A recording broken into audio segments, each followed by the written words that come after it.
Hi everyone. Making games isn't easy. I mean, this probably isn't a revelation to many people watching this. In fact, I've been proving that on this channel for quite a while now. Wait, excuse me? What happened there?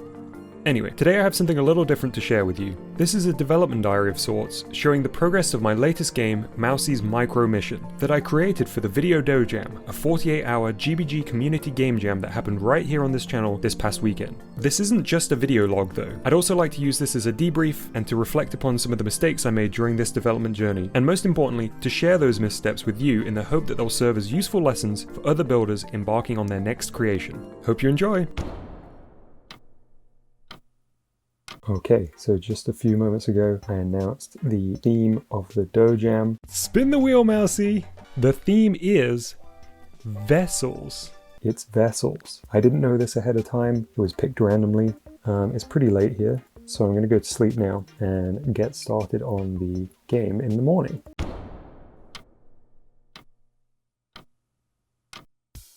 Okay, here's what I'm thinking. Science, blood vessels, medical. Tiny ship is also a kind of vessel. I'm now thinking of putting these two together and doing something like Inner Space. Inner Space is a film where they put a tiny vessel inside a body. You are the player character and you've got to treat Lario and you need to help cure them by using various machines around the room and to send tiny vessel inside Lario. Perhaps there can be a mini game with the ship flying through the inside of the body. Who knows? Yeah, something along these lines. Now I just got to do it. Just had lunch and I've begun on my creation. I'm using Dave Nodon's AI here for a character that appears in this section of the game. And so far I'm just blocking out the environment. Look at this. This is living the game builder garage high life. Working on textures for my game jam game, and we've also got Jazz stream happening at the same time. Perfect. The first day of the jam was incredibly fun. I was pleased with how quickly I'd settled on my idea and sketched out my gameplay loop. Getting the basic level layout completed was remarkably easy, and I spent most of the rest of the day in my comfort zone drawing textures to decorate my environment and to act as character portraits. Yeah, that's a pretty cool looking Dr. Ratty. I was really in the zone, and time just began to melt away. It wasn't until about 8 PM that I actually started to implement the first set of basic interactions. At the start of the jam, I decided I'd include two things I'd never tried in my creations before: basic AI and a dialogue tree. Luckily, I had Dave Nodon and JS Studios' excellent tutorials to get me on the right track, but as the sun began to set, I realized those tutorials were only going to get me so far. Overwhelmed and faced with a sudden realization that I'd frittered away a whole day of a 2-day game jam, I did the sensible thing and headed to bed. That night, I had a terrible dream, perhaps a vision of things to come. Come on, pick up. Jet, it's me, I need your help. No, I'm very busy working on my Dough Jam game. Git Guts Crop.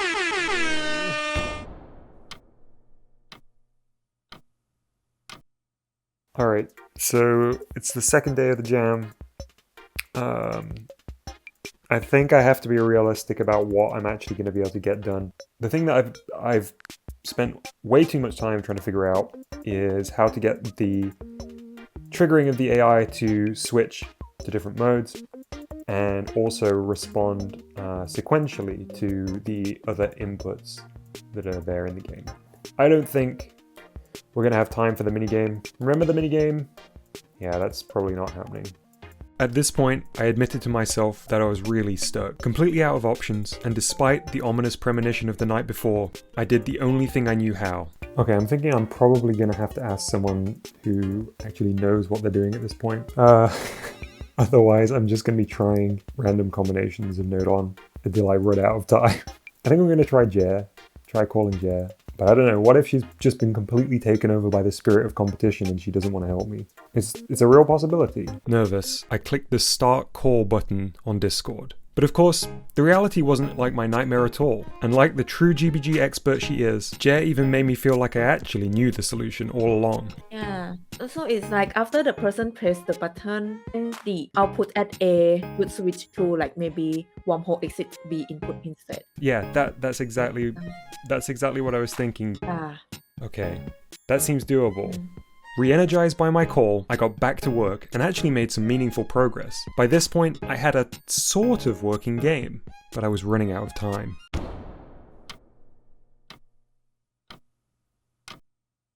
So we have just a little over 5 hours left of the jam.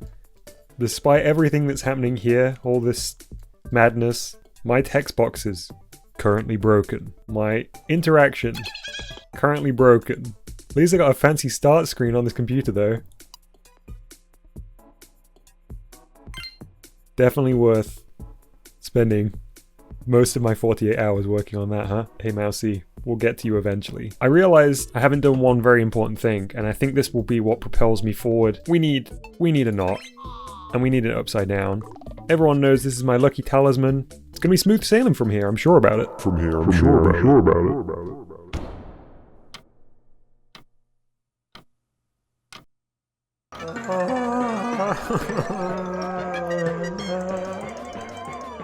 All of the sensors are still visible and I need to go through each one and turn them off manually. I just spent about an hour and a half working on this mousy capsule and I just realized you won't even be able to see it. This button doesn't seem to be working. I'll just add a timer and connect it to the end game. No, no. I don't have a roof. It's fine. It's fine.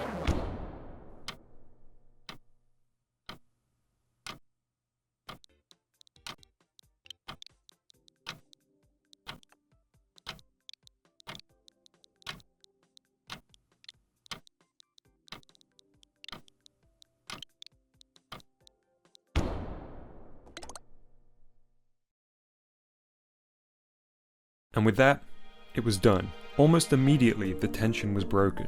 Despite all of its many flaws, I'd managed to make an entirely new creation in less than 48 hours.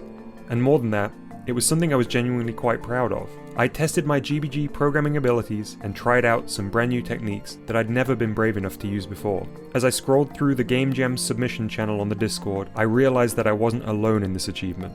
80 other builders, beginners and pros alike, had faced their own unique challenges, and seeing all of the many creations listed here together made me realize that this was a huge collective accomplishment. It's easy to be critical of your own work. Maybe like me, you tell yourself you could have done X or Y better, but rarely do we stop to reflect on what we actually achieved. You did it! And even if you didn't submit something this time, I'm certain the experience of taking part would have sparked new ideas, helped teach you about the process of making games, or inspired something you can take forward onto your next creation.